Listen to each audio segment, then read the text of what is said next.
Je vais vous demander de juste écouter jusqu'à la fin ce que je vais dire parce que je sais que ça peut très facilement être mal interprété ou être... Enfin, ce que je vais dire, c'est pas aussi manichéen que ce qu'on pourrait croire, quoi. Et tout ça, je l'explique dans la vidéo. Donc, pourquoi est-ce que je trouve que au bac, il faudrait vraiment tricher? Pourquoi est-ce que je trouve que c'est une bonne chose, en fait? Disons-le clairement, je trouve que c'est vraiment une bonne chose de tricher au bac. Parce qu'en fait, le problème avec l'école, c'est que ils sont pas du tout en phase avec le monde actuel dans lequel on vit. C'est-à-dire qu'ils nous font apprendre des choses par cœur. Enfin, ça, c'est vraiment le plus gros reproche que j'ai à faire à l'école, c'est qu'ils nous font apprendre des choses par cœur et qu'ils nous disent, voilà, je vous ai fait un cours, maintenant vous l'apprenez, vous revenez quelques jours plus tard, et vous écrivez tout ce que vous avez retenu du cours. Sauf que ça, c'était utile avant, à l'époque où il n'y avait pas internet, à l'époque où on pouvait pas avoir les informations si facilement, tu vois. Et du coup, il fallait que des gens sachent de tête les choses. Maintenant, évidemment, il faut toujours que des gens sachent de tête les choses, mais plus des choses aussi triviales et surtout aussi inutiles que ce qu'on apprend à l'école, quoi. Qui a dans sa vie eu besoin des fonctions affines, par exemple? Qui a dans sa vie eu besoin des vecteurs? Et pas que en maths, hein. Je suis en L, donc bon, je suis pas un gros matheux, hein, vous vous doutez bien. Mais même dans les autres matières, enfin, même en histoire, surtout même en histoire, tout ce qu'on apprend en histoire, tu peux le trouver en beaucoup plus documenté, en beaucoup plus poussé sur Internet. À quoi ça sert d'apprendre tout ça par cœur, tu vois? C'est bien qu'ils nous donnent des cours pour qu'on sache, qu'on ait les grandes idées de ce qui s'est passé, mais pourquoi est-ce qu'ils nous apprennent des trucs aussi précis à apprendre par cœur? Si on a besoin de trucs précis, autant juste aller les chercher sur Internet, ce sera beaucoup plus fiable que notre mémoire. Donc bon, ça sert à rien. Par contre, un truc cool, voilà, ça ce sont des notes. Parce que si je parle que comme 100%, je vais me mettre à partir dans tous les sens. Elle a duré 300 ans, donc j'ai pris des notes pour faire cette petite vidéo. Et ça, c'est quelque chose qu'on apprend à l'école aussi, prendre des notes. Écrire que les choses essentielles, et parler en public aussi, faire des exposés, etc. Tout ça, c'est juste génial. Ça, j'ai absolument rien à dire. Je suis pas en train de dire que toute l'école est nulle. C'est juste que, bon, il y a des choses bien, mais voilà quoi. C'est rare. Donc, oui, voilà. Apprendre des choses par cœur, ça n'a juste aucun sens, aucune utilité. En fait, c'est comme si on avait un livre en face de nous et on nous disait, voilà, tu vas lire le livre, tu vas l'apprendre par cœur, le livre, pas juste apprendre l'histoire, hein, pas connaître, voilà, en gros il se passe ça, après il se passe ça, après il se passe ça, et puis au final, ça se termine comme ça. Non, non, non. Tu vas prendre le livre par cœur. Ensuite, je vais te demander qu'est-ce qui se passe dans le livre et tu vas devoir me réciter tout ça par cœur. Tu as le livre à disposition tout le temps, mais juste tu vas l'apprendre par cœur pour savoir par cœur quelle est l'histoire du livre. Est-ce que c'est pas plus simple de juste lire le livre pour voir à peu près, voilà, et si tu as besoin d'un élément précis, si tu veux revoir un peu, bah tu juste rouvres le livre et tu le relis.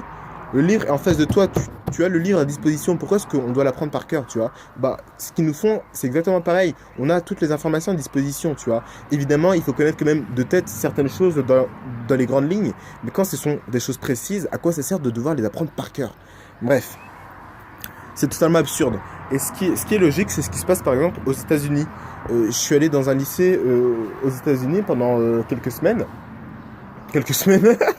Comment je fais le mec? Pendant 2 semaines. Pendant 2 semaines. Donc pendant 2 semaines, je suis allé dans un lycée aux États-Unis et j'ai vu par exemple, ils avaient une interro en histoire et leur prof d'histoire ne leur a pas dit de réciter voilà tout ce qu'ils parlaient de la guerre d'indépendance. Je vais rentrer un peu trop de. Ils parlaient de la guerre d'indépendance des États-Unis. Le prof ne leur a pas demandé. Alors, vous allez m'écrire par cœur tout ce qui s'est passé pendant la guerre d'indépendance des États-Unis. Non, il leur a dit, vous prenez vos ordi. Ah oui, petite parenthèse. Là-haut, tous les élèves, et je dis bien tous les élèves, avaient un MacBook fourni par l'école. Voilà.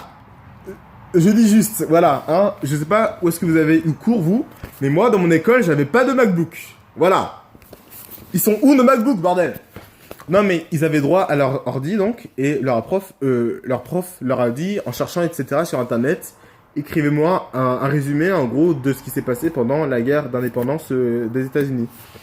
Et du coup, bah, ils apprenaient, en faisant ça, premièrement, à utiliser les informations qui étaient sur Internet, ce qui est beaucoup plus logique, ce qui est beaucoup plus pertinent à notre époque, d'apprendre à utiliser ce qui est sur Internet, parce que évidemment maintenant on va tout chercher sur Internet, c'est logique, étant donné que tout est sur Internet, pourquoi est-ce qu'on se ferait chier à faire différemment, tu vois? Ça sert à rien de faire un truc compliqué juste parce que c'est compliqué. Si c'est plus logique de faire un truc simple, fais le truc simple. Pourquoi faire simple quand on peut faire compliqué? Haha. Donc voilà, c'est juste beaucoup plus logique. Et en plus, deuxième chose, ça leur apprend en plus à avoir un peu plus d'esprit critique. Parce que surtout à notre époque où tout le monde peut dire à peu près tout ce qu'il veut sur Internet, tu vois, avoir de l'esprit critique, savoir qu'est-ce qui est bon à utiliser, dans quelle enfin, quelle information est bonne à utiliser, dans quel domaine, etc., dans quel moment, c'est beaucoup plus utile qu'apprendre par cœur. Mais bon, bref. Donc voilà. Travailler avec les informations à disposition, je trouve ça beaucoup plus logique. C'est beaucoup plus logique. Et c'est pas que aux États-Unis. Hein. En Scandinavie, c'est pareil. Pendant leurs examens, ils ont leur ordi, etc. Leur livre, tout. Bref. Et du coup, quand on triche, c'est exactement ça qu'on fait en fait. On travaille avec les informations à disposition. Et je trouve ça du coup beaucoup plus logique. Quand on triche en ayant un téléphone, par exemple, tu vois, on a Internet à disposition, ou si on a fait des anti-sèches, ben, on a les informations du cours, etc. à disposition. Et c'est bien, c'est juste logique. On devrait tous travailler comme ça, mais bon, bref. Et du coup, je sais que beaucoup de gens vont se... Putain, j'ai plus de batterie. Beaucoup de gens vont se dire, oui, mais c'est pas juste pour ceux qui travaillent sans tricher, ceux qui travaillent en apprenant, etc., et qui au final ont des moins bonnes notes que ceux qui trichent. C'est pas juste, blablabla. Bah... En fait, ça, je vois pas trop en quoi est-ce que c'est pas juste. Où est mon charge? Le voilà. Ça, je vois pas trop en fait en quoi est-ce que c'est pas juste. Pour te raconter une petite histoire, je vais essayer de l'abréger là. La vidéo commence à devenir longue. Quand j'étais en première, il y avait une fille qui trichait tout le temps dans ma classe. Je ne dirai pas son nom, hein, bien sûr. Non, je dirais pas. Je voulais le dire genre en toussant, tu vois, mais non, je dirais pas. Je dirais pas son nom donc. Et donc voilà, elle trichait tout le temps. Toute la classe savait qu'elle trichait tout le temps, pas les profs hein, quand même. Mais voilà, toute la classe savait qu'elle trichait tout le temps. Et quand on parlait d'elle, tu vois, bah, je voyais, les gens, ils étaient vraiment énervés contre elle. Ils disaient, mais putain, elle triche tout le temps et elle a des meilleures notes que nous. C'est pas juste, alors que nous, on se fait chier. On apprend nos cours, etc. On travaille. Au final, on a des moins bonnes notes que elle qui font rien et qui se contentent juste de sortir sur téléphone pendant les interros. Ce qui peut paraître effectivement pas juste machin, mais quand on y réfléchit vraiment, qu'est-ce que ça change en fait pour ceux qui travaillent? Si tu travailles et que tu as des bonnes notes, bah gros, tant mieux pour toi. Si tu travailles et que tu as pas des bonnes notes, bah travaille différemment. Si elle triche, est-ce que ça va faire baisser tes notes à toi? Absolument pas. Si elle se fait choper par exemple, est-ce que tes notes elles vont augmenter parce que elle pourra plus tricher? Non. Ce qu'elle fait, elle, ne change rien à toi, tu vois, parce que je suis pas en train de dire que tricher en général c'est bien. Hein. Quand tu joues au foot par exemple et que si tu as une équipe qui est totalement piquée au stéroïde, tu vois, et l'autre qui joue normalement, évidemment, là c'est pas juste parce que si eux ils gagnent, ça veut dire que toi tu vas perdre, tu vois, logiquement, étant donné que vous êtes l'un contre l'autre. Mais dans une classe, c'est pas une compétition. Si elle a des bonnes notes, ça veut pas dire que toi tu vas avoir des mauvaises notes, tu vois, c'est pas un gâteau qu'on se partage les notes, tu vois, on peut tous avoir 20 si on réussit tous. Si il y en a qui réussissent, ça veut pas dire que d'autres vont rater forcément. Donc à partir de là, à partir du moment où ça change rien à ta vie, à toi, pourquoi est-ce que tu t'en préoccupes en fait? Donc vraiment, je vois pas en quoi est-ce que c'est pas juste machin, parce que non, du moment où tu fais de mal à personne, tu fais ce que tu veux. Si elle triche, ça va pas te faire baisser tes notes. Si elle triche pas, ça va pas te faire augmenter tes notes. À partir de là, ça ne sert à rien de se préoccuper de ça. Ça, c'est quelque chose qu'on voit dans la philosophie stoïcienne. Et ils disent que, enfin, un des meilleurs moyens pour être triste, c'est de s'occuper de choses sur lesquelles on n'a pas d'influence et qui ne changent rien à notre vie. Et c'est totalement vrai en fait. Si tu passes ton temps à regarder ce que font les autres et à te plaindre de ce qu'ils font, alors que ça change rien à ta life, au lieu de te concentrer sur toi, tu vas passer ton temps à être triste parce que tu vas rien pouvoir y faire, tu vois. Et c'est débile parce que ça change rien à ta vie. C'est comme ceux qui sont contre le mariage gay. Ça, je n'arrive vraiment pas à comprendre. Qu'est-ce que ça change à ta life que des homosexuels ils se marient, tu vois? Sans dire est-ce que c'est bien ou mal, tu vois? Tant que ça change rien pour toi et que ça rend juste ceux qui se marient contents, qu'est-ce que t'en as à foutre? Enfin bon, bref. C'est pas le sujet, mais je trouve que c'est vraiment beaucoup mieux plutôt que d'essayer de changer les choses qui peuvent pas être changées, de plutôt essayer de se conforter, de comment dire, de embrace le monde comme il est. C'est extrêmement prétentieux de dire des mots anglais comme ça fait vraiment le mec qui s'appelle, putain. Comment est-ce que vous dites embrace dans votre langue là? Le français, c'est ça? Non, mais bon. Je trouve que c'est beaucoup mieux d'essayer en fait de se. Enfin, de composer en fait avec le monde tel qu'il est plutôt que d'essayer de, enfin plutôt que d'être là à dire non mais ça devrait pas être comme ci, ça devrait pas être comme ça et d'être triste tout le temps, d'être énervé tout le temps, ça sert à rien mec. Vraiment juste vois le monde comme il est et compose, tu vois, joue avec les règles telles qu'elles sont. C'est beaucoup plus simple. Enfin je m'écarte totalement du sujet là. J'ai fait une vidéo sur le bonheur si ça vous intéresse. Elle s'affiche actuellement à l'écran. Donc voilà, je lis mes petites notes que je sais faire grâce à l'école. Merci l'école. Oui, donc voilà. Est-ce que du coup je vais tricher au bac? Bah, la réponse logique là du coup ce serait de dire que oui. Eh ben non, non, non, non, je compte pas tricher au bac. Et ça pourquoi? Parce que c'est le bac. Parce que, enfin, en fait, techniquement c'est ça. Hein. Pour les interros, évidemment, j'ai déjà triché en classe. Il n'y a pas de honte à ça. Pas tant que ça, vraiment pas tant que ça en plus. C'est pas pour faire le mec, enfin parce que je trouve que c'est bien et que c'est logique en fait, donc j'ai aucune honte à dire ça. Enfin, je trouve que même j'aurais dû tricher plus que ça. Hein. Putain, dans ma vie vraiment, j'ai pas assez triché. Je trouve que franchement, dommage, dommage. Là en plus, je vais bientôt finir l'école normale, étant donné que je vais passer le bac en même temps que vous en fait, étant donné que c'est pareil partout. Voilà. Gros regret, gros regret. Non mais bon, pourquoi est-ce que je vais pas tricher au bac? Parce qu'en fait, même si je trouve que c'est la meilleure chose à faire, même si je trouve ça logique, même si je trouve ça beaucoup plus utile de travailler comme ça, au bac, il y a quand même trop de risques, je trouve, pour faire ça. C'est comme Galilée. On parlait sans philo, je me souviens, on parlait pas du tout de tricher, hein, mais mon prof parlait de la vérité ou je sais pas quoi. Enfin, un truc de philo, quoi.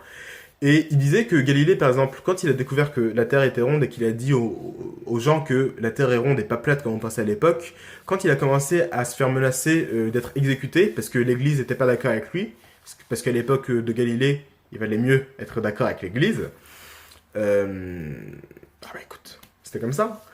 Oui, donc l'Église n'était pas d'accord avec lui et lui a dit non, soit tu dis que tu t'es trompé et t'es tranquille, soit tu maintiens ce que tu dis et on te tue. Est-ce que, malgré le fait qu'il sache que c'est vrai, est-ce que franchement, c'était pas la meilleure chose à faire de se rétracter et de dire ok, je me suis trompé, juste pour être tranquille, tu vois? Parce que si il s'était fait tuer, je vais vous expliquer pourquoi est-ce que je dis ça. Hein. S'il s'était fait tuer, ça aurait rien changé, le monde aurait continué à croire que la Terre était plate, tu vois? Et il serait juste mort en fait. Ça aurait rien changé à part que lui, il serait plus vivant. Donc à un moment, même si tu sais que t'as raison, même si tu sais que c'est la meilleure chose à faire, quand c'est trop risqué et quand ça vaut pas le coup, tu vois, ça sert à rien d'être borné, d'être non, non, ça devrait être comme ça, donc moi je vais faire ça, moi je vais faire ça. Non, tu vois, à un moment, stop, tu vois, il faut. C'est dommage, on sera tous d'accord qu'on devrait vraiment réformer un peu le système scolaire. Enfin, je suis pas du tout le premier à le dire, hein, c'est même quelque chose de assez mainstream maintenant de dire que l'école, voilà, il devrait avoir une grosse réforme, voilà, machin. Mais non, juste, ça vaut pas la peine en fait. Même si on sait que ce serait mieux en trichant, etc. En trichant, tu vas pas faire que l'éducation nationale va dire ok, en fait, il avait raison, il a triché, on lui a demandé pourquoi, il nous a expliqué, franchement, c'est vrai. Maintenant, vous avez tous droit au téléphone, le bac, c'est parti à la one again. Ça ne passera pas comme ça. Donc au final, ça sert à rien de prendre un risque aussi gros, tu vois, que d'être privé d'examen pendant 5 ans, juste pour ça, tu vois. Donc franchement, en plus, sans dire que, hey, le bac c'est de l'eau, le bac c'est de l'eau, non. Mais sans dire ça, tu vois, franchement, aujourd'hui, c'est plus si compliqué d'avoir son bac, tu vois. Et si t'as à peu près écouté tout au long de l'année et que tu bachotes un peu quand même avant les épreuves, tu peux l'avoir ton bac, tu vois. Donc voilà, je trouve pas que ça vaille le coup de tricher, même si je trouve ça mieux. Qu'est-ce que j'ai écrit? Pardon. Oui, oui, oui, voilà. Ah, ok. Même si je trouve ça mieux, je trouve pas que ça vaut vraiment le coup de tricher au bac. Je vous encourage pas à le faire. Moi, je compte pas le faire. Mais si vous le faites, moi je suis de tout cœur avec vous et j'espère que vous allez réussir, que vous allez avoir votre bac, que vous allez pas vous faire prendre, etc. Je suis de tout cœur avec ceux qui vont oser le faire. Mais je trouve que ça vaut pas le coup. Les risques sont trop gros par rapport aux bénéfices, quoi. Donc voilà. Moi, je vous dis à la prochaine. J'espère que voilà, je suis pas en train de dire qu'il faut tricher, je suis pas en train de dire machin. Je dis juste que on devrait vraiment travailler de cette manière. Je trouve ça plus logique, je trouve ça plus utile, plus pertinent, plus utile et plus adapté dans le monde dans lequel on vit aujourd'hui, quoi. Bon, bref, prenez soin de vous, les amis. Au revoir.